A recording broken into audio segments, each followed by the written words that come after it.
यहाँ तशरीफ फरमा मेरे तमाम साथी, सीनियर्स और इज्जत मुआब अदीब इकराम, अस्सलाम वालेकुम। यूनाइटी डे के इस मौके पर एक समाजी जिम्मेदारी जो हम सब पर आयद है, उसी सिलसिले में कुछ कहा जाए। इसीलिए आज इजाला सबब यानी रूट कॉज को इरेडिकेट करना या सोर्स ऑफ डिजीज को रोकना, इस उन्वान के तहत मैं आगे बातें बयान करता हूं। एक मुशाहिदा, एक ऑब्जर्वेशन आप लोगों ने देखा होगा अपनी प्रैक्टिस में कि जैसे ही मौसम जो है वो बदलता है, अगर आलूद होता है, आसमान में बादल आते हैं, तो बहुत सारे लोगों को जिस्म में दर्द होना शुरू हो जाता है। अब यूनानी नुक्ते नजर से ऐसा क्या होता है कि उनके जोड़ों में दर्द होता है या जिसमें जो है वो एक किस्म की स्टिफनेस आने लगती है। तो इसको यूनानी नुक्ता नजर से देखा जाए तो जब माहौलियाती रुतूबत बढ़ेगी तो हकीकतन इंसान जो है वो इतना नाजुक तबीयत है कि उस पर माहौलियाती रुतूबत का भी इतना गहरा असर होता है कि उसके जोड़ों में दर्द शुरू हो जाता है। तो ये उसकी तबीयत में जो नाजुकी है उसका एक इंडिकेटर है। इसी तरह एक मिसाल आप लोगों ने देखी होगी, हालांकि थोड़ा सा ये मुश्किल है जानना, कि नहाते वक्त जब भी हम, बहुत सारे पेशेंट में अगर आप हिस्ट्री लेंगे तो उनसे ये पूछ सकते हैं आप कि भाई जब नहाते हैं तो उसके बाद फौरन पेशाब महसूस होता क्या। अगर उस मरीज को नहाने से, यानी पहली जो मिसाल मैंने दी उसमें ये बात थी कि सिर्फ माहौलियाती रुतूबत बढ़ने से उसका जोड़ों में दर्द बढ़ रहा है। दूसरी मिसाल ये है कि जिस्म पे पानी डालने से ही उसको पेशाब आ रहा। तो रुतूबत की अहमियत यहाँ पे समझ में आती कि चाहे आपने वो ग़िज़ा ना खाई हो जो रतब मिजाज की हो, फिर भी वो इतना गहरा इम्पैक्ट हमारे जिस्म पर डालती है। तो अब सोचने का मकाम ये है कि अगर रतब ग़िज़ाएं हम खाएंगे तो फिर हमारे जिस्म पे क्या क्या उसके असरात होने वाले हैं। तो इससे पहले कि इस सिलसिले को मैं आगे बढ़ाऊं, पहले रतब ग़िज़ाओं का नाम ले लेता हूं। तो सबसे आला दर्जे की चीज यानी जो सबसे ज्यादा मुरव्विज है फिलहाल जमाने में या माशरे में, वो है चावल, क्योंकि वो एलोपैथिक व्यू से देखा जाए तो वो स्टार्च है। उसके बाद पोहे है, आलू है, रतालू है, अरबी है, मांडे है, क्योंकि गोश्त मांडा बहुत चलता माशरे में, तो वो है। इसके अलावा जो बेकिंग प्रोडक्ट्स है वो भी चूंकि मैदे से बन रहे, और मैदा जो है वो स्टार्च है। अगर एलोपैथिक या केमिकली इन चीजों को देखा जाए तो जो रुतूबत का नजरिया है वो एक हद तक, यानी रुतूबत का नजरिया बहुत ज्यादा वसी है, लेकिन छोटे नजरिए से देखा जाए तो रुतूबत या रतब ग़िज़ाओं को हम स्टार्च या स्टार्च को हम रतब ग़िज़ा बोल सकते हैं। तो ये एक स्टार्च का नजरिया हो गया। मामला यह है कि चूंकि हम आजकल के जमाने में जी रहे, तो बहुत सारे मरीज बोलते हैं कि हम एक ही बार चावल खा रहे फिर भी जोड़ों में दर्द हो रहा।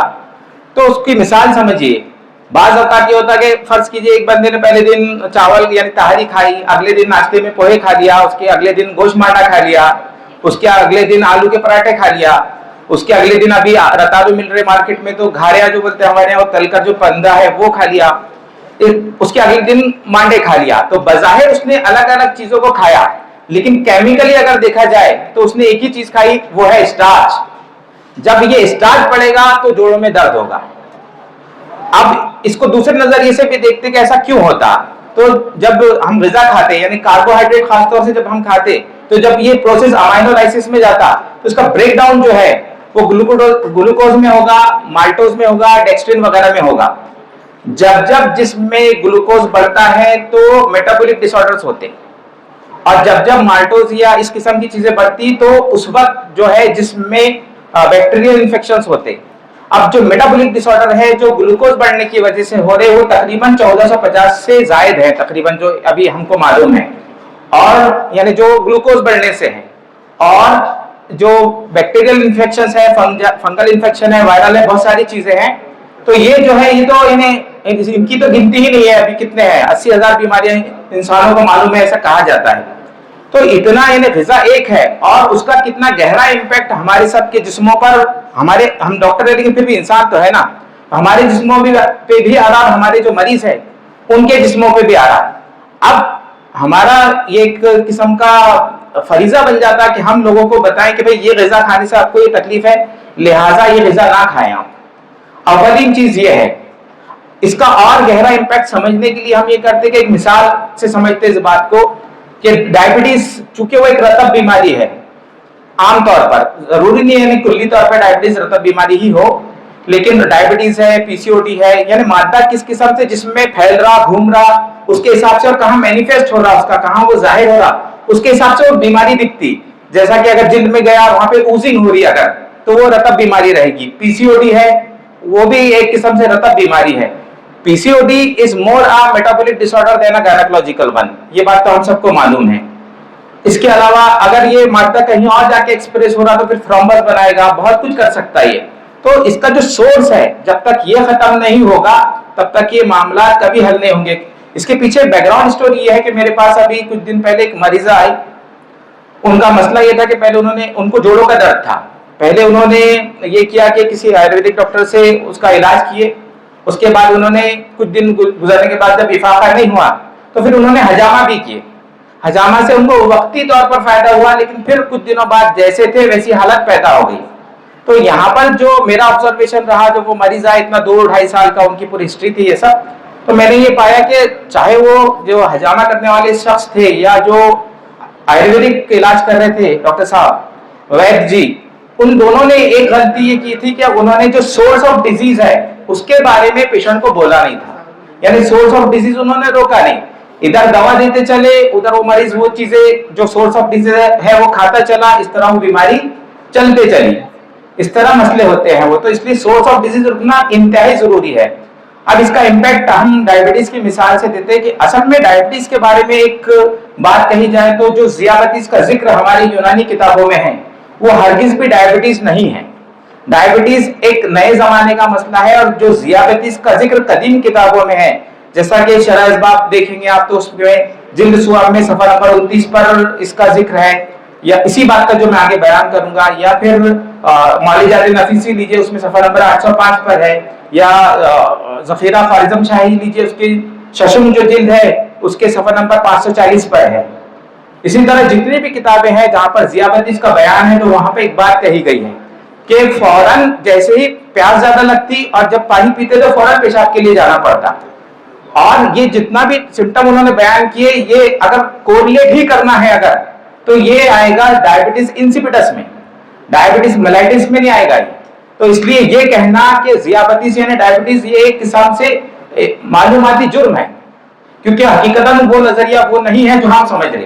तो ज़ियाबतीस का जिक्र किताबों में है, वो ज़ौफ़े कुलिया के तहत बयान किया गया। वहां पे वो मखसूस अल्फाज आए हैं कि जब कुलिये यानी गुर्दे की जो कैफियत है वो रद्दी हो जाती या उसमें सोजिश बन जाती तब ऐसा होता, लेकिन वो डायबिटीज नहीं है। अब मरीज जो आता अपने पास वो HbA1c की रिपोर्ट लेके आता, या अगर आप ज्यादा करें, जैसे मैं डायबिटीज रिवर्सल पे काफी काम कर रहा हूँ अभी, तो सी पेप्टाइड की जांच में करवाता हूँ।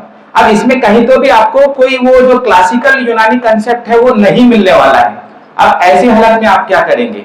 तो हमारा जो तिब है ये अजल से लेकर अब तक इसके जो बुनियादी कुलियात है वो वैसे ही रहने वाले हैं, इनमें कोई तब्दीली नहीं करना चाहिए क्योंकि काफी मेहनत हो गई उस पर।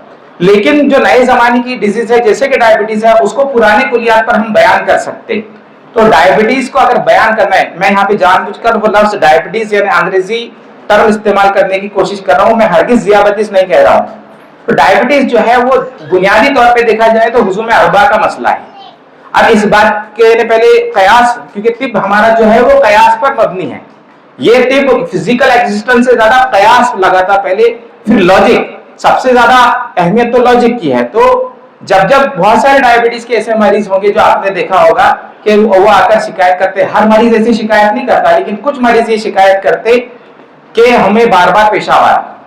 अब ये जो चीज है, ये जो एक सिम्टम है, ये इस बात की तरफ दलालत करती कि हमारा बुनियादी कुलिया एक यह है कि पेशाब जो है वो हज़्मे उरूकी का फुजला है। अब जो के उस पेशेंट के जिस्म में जो डायबिटीज है वो एक रतब बीमारी है, और उसको क्योर करने के लिए हमारे जिस्म में एक मौलिज बैठा हुआ है। उस मौलिज का नाम है तबीयत मुदब्बिरा बदन, जो कि एक किस्म की फोर्स है, वो कोशिश करती है कि जिस्म की सेहत को बहाल रखा जाए। तो तबीयत मुदब्बिरा बदन क्या करती कि वो जो गैर तबई रुतूबत जिस्म में जमा हो रही, उसका टेक्निकल जुबान में बोलेंगे इम्तिला हो रहा, तो उसको एक्सपेल आउट करती हो, क्योंकि वो अपने अंदर बहुत बड़ा नॉलेज है, इस वजह से उसको बार बार पेशाब आ रहा है। ये एक एक्सप्लेनेशन हो गया।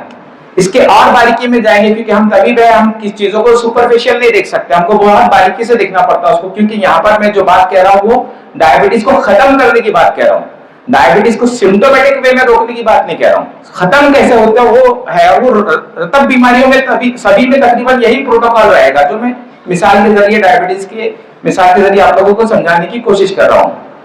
तो हमारा ये कुलिया है कि पेशाब जो है वो हजमे उल्टी का फुजला है। जब जब हजमे उल्टी में मसला होगा तो वो मरीज को पेशाब ज्यादा आएगा। डायबिटीज में हो या किसी और बीमारी में भी ऐसा होता हो तो हमारे तिब के हिसाब से उसका जो इलाज है वो हजमे उल्टी के उसूल पर होगा, बीमारी के हिसाब से अलग अलग नहीं हो सकता, क्योंकि हमारे पैमाने अलग है, एलोपैथी के पैमाने अलग है। फर्ज कीजिए अगर मैं आपसे ये बात कहूं कि यहाँ से बालापुर जो है वो 30 किलोग्राम दूर है, तो आप मुझ पर हंसेंगे कि बालापुर तो 30 किलोमीटर दूर है। तो किलोमीटर और किलोग्राम में पैमाने का फर्क है, किस पैमाने से किस जावी से आप उस चीज को नापते उसकी बुनियाद पर है। हमारा जो तिब है चूंकि मंतक पर डिपेंड करता, ये फिजिकल एग्जिस्टेंस को बाद में मानता, पहले कयास और मंतक है, बाद में फिजिकल एग्जिस्टेंस है, हमारे लिए बहुत बात की चीज है। अव्वल चीज कयास है और इसका जो मंबा है वो अल्लाह की जात है, क्योंकि अल्लाह जो है वो फिजिकल एग्जिस्टेंस से हम किसी को नहीं दिखता, लॉजिकल वे में हम अल्लाह को मानते हैं। फिजिकल एग्जिस्टेंस का कोई दावा क्या मैंने अल्लाह को देखा या अल्लाह को हाथ लगाया, ऐसा कोई कर ही नहीं सकता। तो इसकी शुरुआत, इसका जो सोर्स है वो वहदानियत से जुड़ता है और फिर उसके बाद यहाँ पर आता है। तिब का जो जितना भी मामला है वो वहदानियत से कहीं तो भी जोड़ रखता है। तो टॉपिक ये चल रहा था कि जब भी हजमे उल्टी में मामला होगा तो उसको बार बार पेशाब आएगा। अब यहाँ पर चाहे डायबिटीज का पेशेंट हो या कोई और मरीज हो, सभी में हमको हजमे उल्टी की इस्लाह करनी होगी, तब डायबिटीज खत्म हो जाएगी, उसकी खत्म की बात होगी, रोकने की बात नहीं होगी। इसी तरह यानी एक कैफियत है एक किस्म की। इसी तरह और एक मरीज आता है कि जिसने ये देखा होगा आपने कि एक्सरसाइज करने में बहुत सारे लोगों का BSL कम हो रहा, ये क्यों होता? तो एक्सरसाइज करने से होता यह है कि जो जिसमें मादे जमे हैं वो तहलील होके पसीने से निकलते, और पसीना जो है वो हजमे उज़वी का फुजला है। हजमे उज़वी या कोई भी चीज का फुजला कब बनता है? जब प्रोडक्ट, मेन प्रोडक्ट जो है वो सही बनेगा तो बाय प्रोडक्ट भी सही बनेगा, या अगर बाय प्रोडक्ट सही है तो इसका एक कन्वर्सली अगर सोचा जाए तो मेन प्रोडक्ट भी सही है। तो अगर आप ये पाते हैं किसी मरीज में इस किस्म के सिम्टम है कि एक्सरसाइज करने पे उसका कम हो रहा है, या बहुत सारे मरीज देखेंगे आपने जिनका फास्टिंग शुगर जो है वो कम रहता है लेकिन पोस्ट पेरेंडियल बढ़ा हुआ रहता। तो फास्टिंग शुगर जो बढ़ता है वो सेडेंटरी लाइफस्टाइल से बढ़ता है, जो पोस्ट पेरेंडियल बढ़ता है वो खाने के गड़बड़ से बढ़ता। तो एक्सरसाइज करने से होता है कि पसीना निकलता, और पसीना जो है वो हजमे उज़वी का फुजला है। जैसे ही फुजलात जिस्म से निकलते वो मसल्स जहाँ पे ग्लूकोज का मेटाबॉलिज्म हो रहा, मसल्स में होता, जिगर में होता, पैनक्रियाज में होता, समझ लो 3 साइड है। तो मसल्स में सही होगा तो पसीना निकलेगा और उसका डायबिटीज अगेन वहां पर क्योर होने लगेगा। फिर वहां पे बाकी की कुलियात है कि तबीयत मुदब्बिरा बन किस तरह वो जो बीटा सेल्स ऑफ पैनक्रियाज है आपको बनाती, वो सब चीजें हैं, उसमें ज़ौक़ आज़ा का भी नजरिया शामिल है। इस तरह एक चीज यानी डायबिटीज दिख रही है आपको, लेकिन उसको हमारे कुलियात से देखने की जरूरत है। ऐसे n नंबर ऑफ डिजीज हो सकती और उन तमाम को हम अपने नजरिए के मुताबिक बयान कर सकते हैं, बशर्ते कि हमने उसको उतना लॉजिकल सोचा हो। अगर हम उसको कोरिलेट करेंगे तो ये दोनों ही तिब के साथ नाइंसाफी होगी, यानी एलोपैथी के साथ भी और हमारे तिब के साथ भी। उनको तो इतनी जरूरत नहीं है, लेकिन खासतौर से हमारे तिब के साथ वो बहुत बड़ी नाइंसाफी है। तो इसलिए इजाले सबब और बुनियादी कुलियात बहुत जरूरी है। अगर मरीज इस किस्म की चीजें जिनका मैंने जिक्र किया कि चावल है, पोहे है, आलू है, रतालू है, अरबी है, ये खाएगा तो यकीनन उसके अंदर वो रुतूबत जमा होगी, रुतूबत का इम्तिला होगा, फिर वो जाके सुई मिजाज बारिद पैदा करेगा ही करेगा। इसलिए हम तमाम की ये जिम्मेदारी है बुनियादी तौर पे कि जो सोर्स ऑफ डिजीज है यानी स्टार्च है उसको रोका जाए, क्योंकि एलोपैथी भी इस बात को मानती कि there is nothing like essential carbohydrates. Essential amino acid हो सकता है, एसेंशियल विटामिन्स हो सकते हैं, एसेंशियल फैटी एसिड्स हो सकते हैं, लेकिन एसेंशियल कार्बोहाइड्रेट कहीं टर्म आज भी एग्जिस्ट नहीं करती। तो जिस्म के लिए वो लोग यानी एलोपैथी भी मानती कि ये इतना जरूरी नहीं है, एसेंशियल नहीं है। यानी تو جس طرح ہمارے معاشرے میں ابھی کاربوہائیڈریٹ کا ایبیوز شروع ہے قسم سے غلط استعمال، اس کو روکنے کی انتہائی ضرورت ہے. اسی طرح اور ایک چیز کا استعمال ہے ہمارے یہاں، یعنی یہ بلغمی امراض کی میں نے مثال دے دی.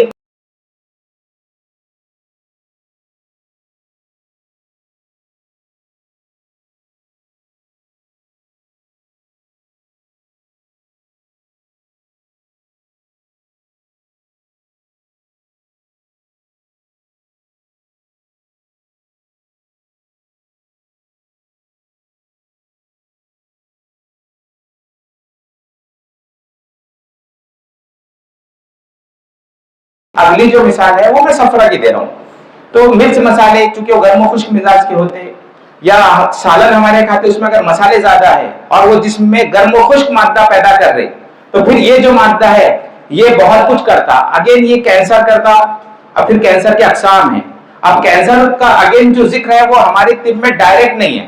کہیں ایسا کینسر لفظ آپ نے پڑھا کہ کسی کتاب میں، یونانی کی کتاب میں نہیں ہے اس کا ذکر. وہاں پر ہم کو ہمارا لاجک، کلیاتی لاجک لگانا ہے. کینسر میں یہ ہو رہا یہ کہ وہ صفرا بڑھ رہا، صفرا کی وجہ سے احتراق ہو رہا ہے، یعنی اس کو جلا رہا ٹیشوز کو، اور اس طرح وہ ٹیشوز جو ہے وہ ڈی جنریٹ ہو رہے. ہمارے نظریے سے دیکھا جائے تو ایلوپیتھک نظریہ الگ ہے. اب اس میں ایک باریکی یہ ہے کہ بہت سارے لوگ بولتے ہیں کہ کینسر جو ہے وہ سوداوی مرض ہے، لیکن یہ ہاف ٹروتھ ہے، آدھا سچ ہے. کینسر سوداوی مرض نہیں ہے، بیسیکلی وہ صفراوی مرض ہے. احتراق کہاں پر ہو رہا اس کے حساب سے پھر وہ جو ہمارے ایک ٹرم ہے احتراقی سودا بننا، وہ چیز ہے احتراقی سودا ہے. وہ فرض کیجئے کہ ہڈی کا کینسر ہے اگر، تو وہ سوداوی سودا ہے. ہڈی جو ہے وہ سوداوی عضو ہے. اب اس کو جل کے جو چیز بن رہی وہ بھی سودا، راکھ جو بن رہی وہ بھی سودا ہے، راکھ یعنی سودا. تو جب ہڈی کا کینسر ہوتا تو وہ سوداوی سودا ہے، اسی لیے اس کو ٹریٹ کرنا ہمیں محال جاتا ہے، مشکل جاتا ہے. اس کے برخلاف اگر آپ جگر کا کینسر لیں گے، یا سب سے اچھی مثال لنگ کینسر لیں گے، تو یہ دم سودا ہے. دم، جگر جو ہے وہ دم بھی عضو ہے، اس کا احتراق ہوگا اور اس سے پھر کینسر بن رہے ہیں. تو وہ جو چیز ہے، اب یہاں پہ اصول علاج چونکہ ہم نے اس کو احتراقی سودا مان لیا، تو اسی کے مطابق اس کا اصول علاج پہ رہے گا. سودا جو وہاں پہ راکھ ہے جمی ہوئی اس کو نکالنا ہے، اور جو احتراق ہے اس کو روکنا ہے. اب احتراق یعنی آگ لگی ہے، اب آگ لگی ہے تو اس کو بجھانا ہے. تو دنیا میں آج بھی یہ رواج ہے کہ آگ کو بجھانے کے لیے بہترین ٹریٹمنٹ جو ہے وہ مٹی ہے. پانی نہیں ڈالا جاتا آگ پر. آگ کو اگر بجھانا ہے تو آپ کو مٹی ڈالنا پڑے گا یا ریت ڈالنا پڑے گی اس کے اوپر.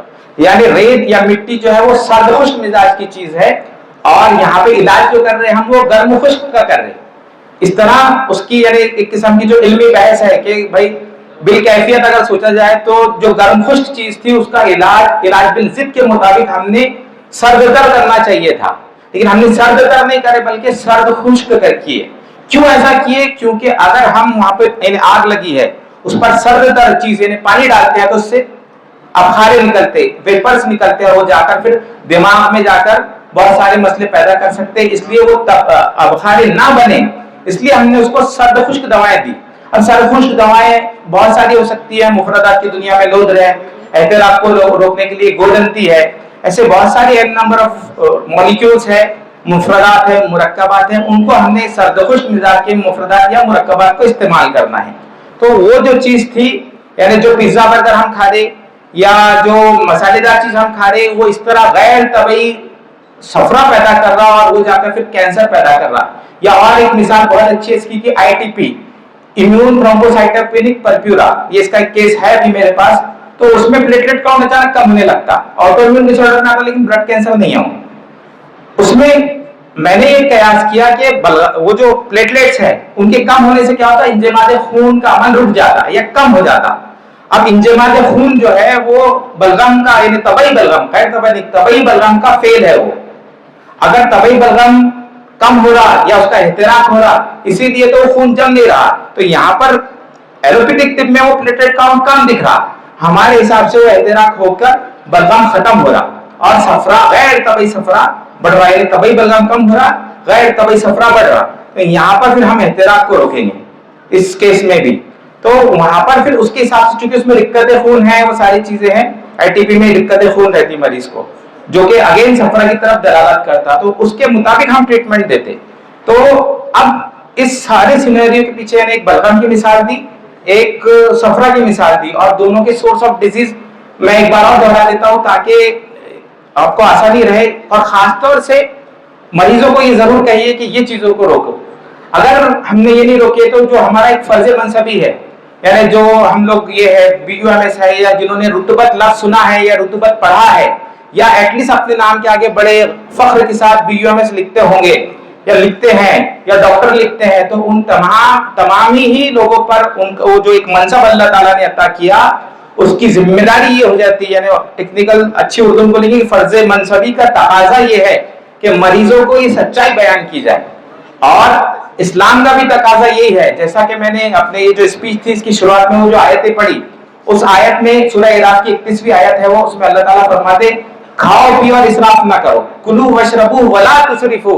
क्यों मत करो? क्योंकि अल्लाह ला युहिब्बुल मुसरिफीन, क्योंकि इसराफ करने वालों को अल्लाह ताला पसंद नहीं करता. जिस चीज को अल्लाह पसंद ना करे, यानी बंदे से तो 70 माओ से ज्यादा मोहब्बत करता, लेकिन अगर वो आपको पसंद नहीं कर रहा है, यानी समझ लीजिए कि अब आपकी शामत आ गई.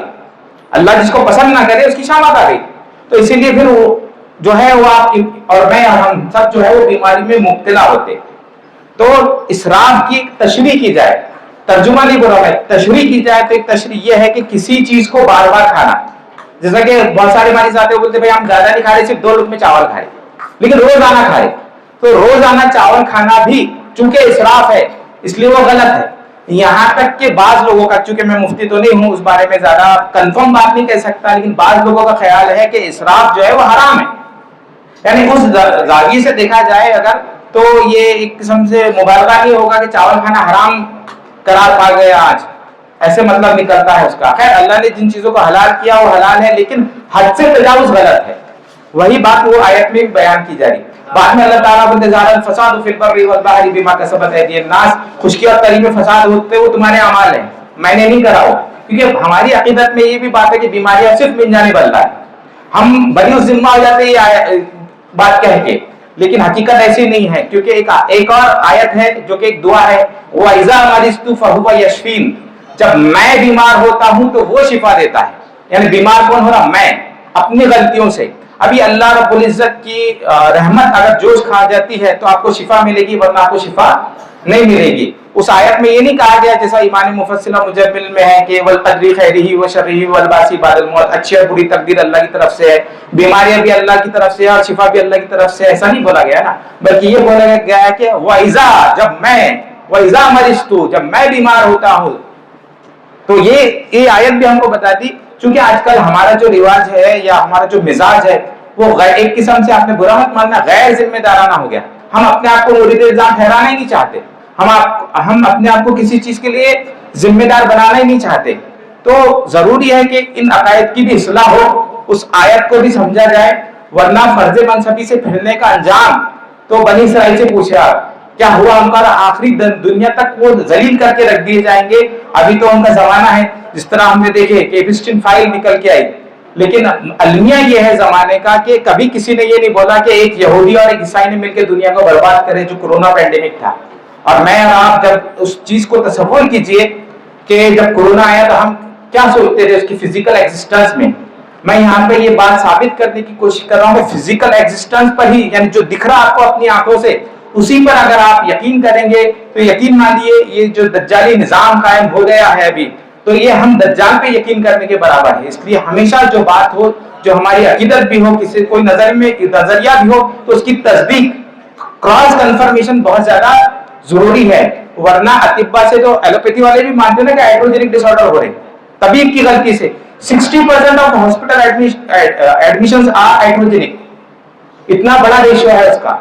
तो इसलिए अब हम तमाम की जिम्मेदारी रहती कि वो जो चीजें हैं जो मैंने शुरुआत में बयान की, बड़ी छोटी सी दिखती, लेकिन उसका जो इम्पैक्ट है चूंकि इंतहाई गहरा है, इसलिए हम लोग खुद भी उन चीजों से रुके जहां तक हो सके, और जो माशरा है, जो मरीज आते, उनको एक अपने इल्म का हक अदा करते हुए उनको ये बात से रोके कि भाई आपके जिसमें, मैं ये नहीं बोला कि हर मरीज को रोकना है, लेकिन एटलीस्ट जिसमें जो चीज बढ़ गई है, जिस चीज का इम्तिला हुआ, जो भी खिल बढ़ गया है, गैर तबई खिल जो भी बढ़ा है, उसको नॉर्मलाइज करने के लिए आपको सोर्स ऑफ डिजीज रोकना लाजमी है. वरना हजामा कीजिए, XYZ कोई ट्रीटमेंट कीजिए, दुनिया कितना भी माहिर शख्स हो, وہ اگر صرف علاج کرتا رہے اور ازالہ سبب نہ کرے تو پھر وہ پورا معالج کہلانے کا حقدار نہیں ہے. ازالہ سبب انتہائی ضروری ہے. ایک بار اور جو سورس آف اسٹارچ ہے چاول, پوہے, آلو, رتالو, اروی, مانڈے, اور سورس آف صفرا غیر طبی صفرا جو ہے وہ مرچ مسالے جو ہم کھا رہے وہ, ان دونوں چیزوں سے خود بھی رکیے. ان چیزوں سے رکنا ہم تمام کے لیے انتہائی ضروری ہے, معاشرے کو بھی رکنا ضروری ہے. ورنہ آپ دیکھیں گے کہ جتنے بھی مسلم بہول علاقے ہیں وہاں پہ وہ پیکڈ فوڈ مل رہا ہے نا, وہ پیکڈ فوڈ میں بھی کتنے کیمیکلز ہیں, اتنا کتنا کارسینوجینک ہے وہ, اس کا تو ہم اندازہ نہیں لگا سکتے. میں اپنے مریضوں کو یہ بولتا ہوں کہ چکن جو ہے وہ ٹرپل ڈوز آف کارسینوجین ہے, ٹرپل ڈوز. اس میں جو رنگ ہے, اب ہمارے یہاں اتنا ایماندار تو نہیں کہ آپ کو فوڈ گریڈ کے رنگ پرووائڈ کروائے گا وہ, یا لوگ فوڈ گریڈ کے رنگ ڈالیں گے اس کے اندر.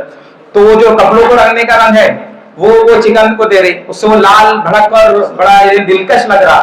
اس کے بعد جو تیل ہے وہ چونکہ بار بار ہیٹ ہو رہا, بار بار ہیٹ ہونے سے اس کی جو بانڈنگ ہے تیل میں, جو مالیکیولز ہیں ان کی بانڈنگ ٹوٹ جاتی ہے اور وہ فری ریڈیکل بن جاتا. اب فری ریڈیکل بن گیا وہ کارسینوجینک ہو گیا. پھر جو چکن ہے اس کو جو بھی اینٹی بایوٹک ہے, جو بھی کیمیکل کھلائے بھی جا رہے ہیں اور انجیکٹ بھی کیے جا رہے ہیں, وہ سب بھی کارسینوجینک ہیں. تو یہ سارے مسائل چلتے چل رہے, تو ہم کو ازالہ سبب میں یہ چیزیں بھی کرنا ہوگی. اسی طرح جو کینسر ہے اس میں اور ایک چیز ہے جس کی طرف معاشرے کا دھیان نہیں ہے, وہ ہے ہائیبریڈائز فوڈ. کسی چیز کے جین میں تبدیلی کر کے جو چیز بنتی ہے اس کو ہائیبریڈ بول رہے ہیں ہم. اب وہی چیز جب ہم کھا رہے تو ایک قسم کا علاج بالمثل کے نظریے سے دیکھا جائے یا طول و جز کے نظریے سے دیکھا جائے تو وہ ہائیبریڈ چیز جا کے یعنی میوٹیٹڈ چیز جا کے ہمارے جسم میں کیا کرے گی, میوٹیشن کرے گی, تو پھر کینسر ہوگا. تو سورس آف ڈیزیز میں روکنے کے لیے ہائیبریڈ کا بھی بڑا گہرا امپیکٹ ابھی معاشرے میں دکھتا ہے. اس سے بھی خود بھی روکیے, معاشرے کو بھی روکیے. تو بالآخر میں آپ تمام کا شکریہ ادا کرنا چاہتا ہوں کہ آپ نے مجھے سنا اور بولنے کا موقع دیا. اللہ حافظ.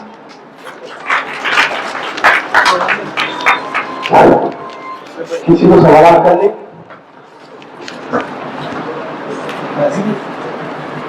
اس کے علاوہ بھی سوال کر سکتے ہیں, ایسا نہیں کہ ازالہ سبب پر ہی ہو.